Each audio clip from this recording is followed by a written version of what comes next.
This video is for you if you think you're one of those people who eats well, trains well, but you're still not quite getting the results that you think you should be getting.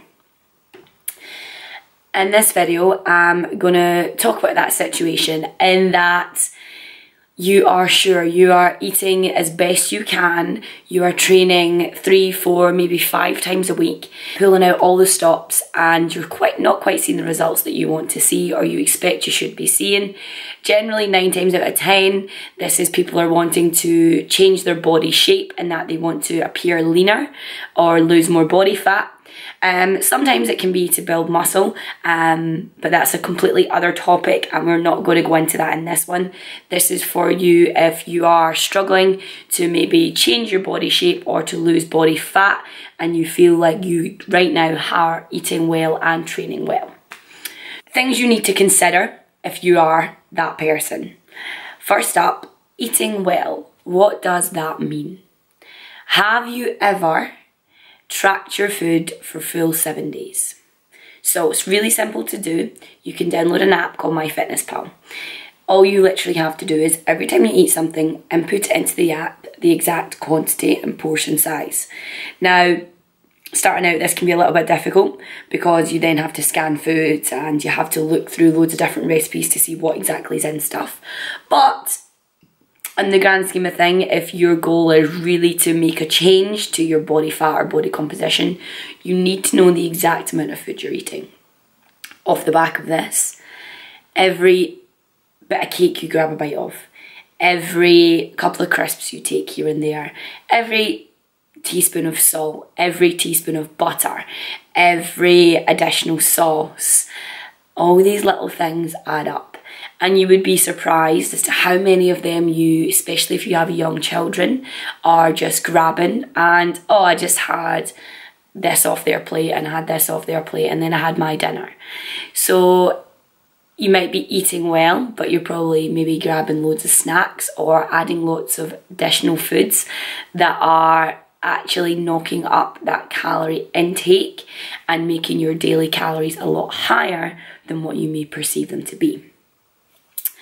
Another thing in this situation is the foods you're choosing. Eat well. Does that mean you're buying a sandwich that says low in fats for lunch? Just because it's low in fats doesn't mean it's not really high in carbs.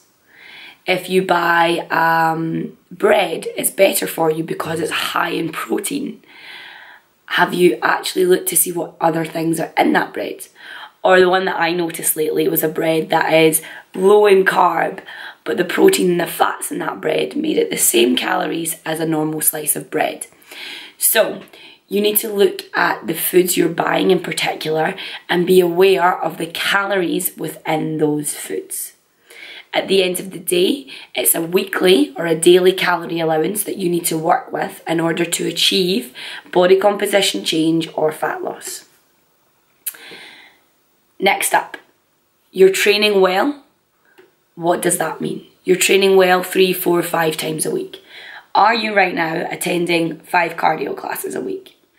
If that's you, we found your problem straight up.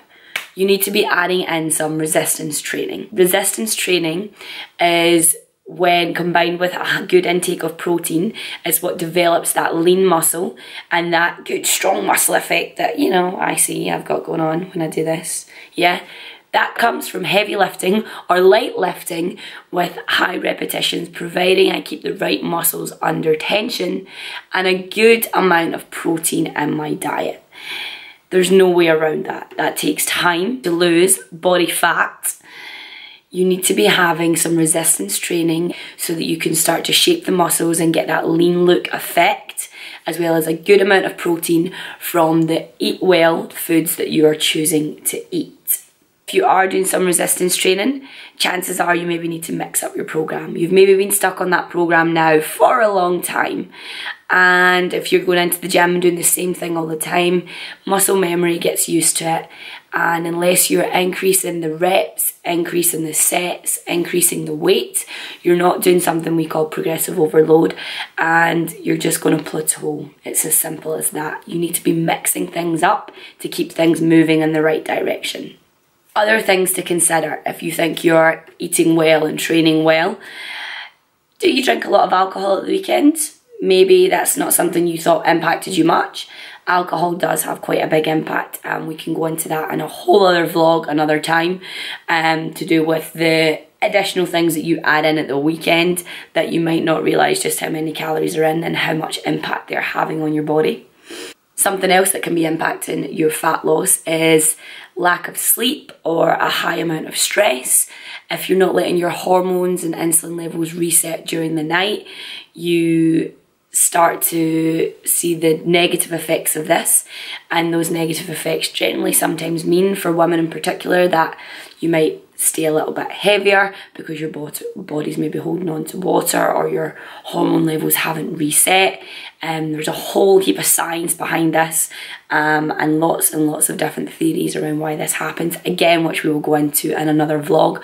But please be aware of the amount of sleep that you are getting, and if your stress levels are really high, before you go all gung-ho into thinking everything's a mess and I can't do anything and I'm doing everything right and nothing's working, and there's so many factors you have to consider. The last factor that I want you to consider when you're thinking about this is, how long have you been on low calories for? I mean, quite seriously, you eat well, okay, that's fantastic.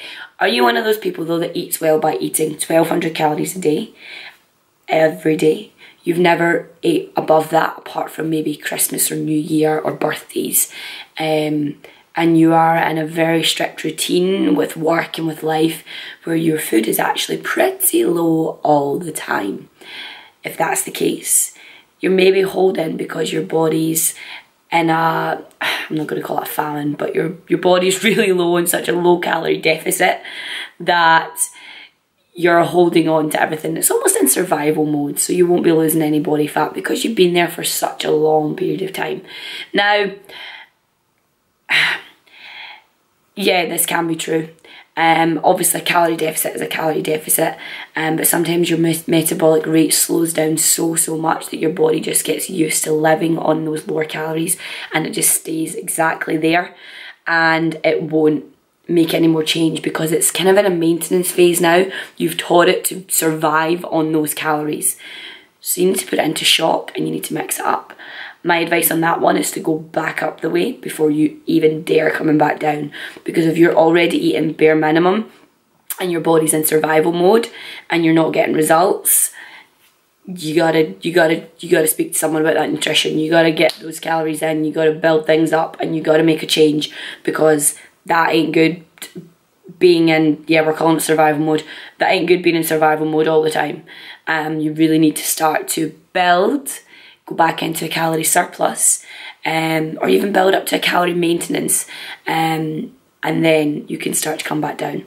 Now, there are a lot of terms there you might not understand, but I've got a whole heap of videos on YouTube that now go through all these different topics, and if you are watching all my videos on my channel, you will understand what a lot of these terms now mean. And if there's any terms in there you're still not sure on, or you think, what did she just say, that just went right over my head, pop me a message, pop me a comment, and I will be happy to clarify anything I have just said and clear things up for you. Please like the video, share the video, subscribe to the channel. It's up to you whatever you do next, but I hope this advice has helped you. I hope you find it beneficial, and yeah, just please eat well and train well. What does that mean? What does that look like? And chances are there's some things that you could actually change to improve that situation.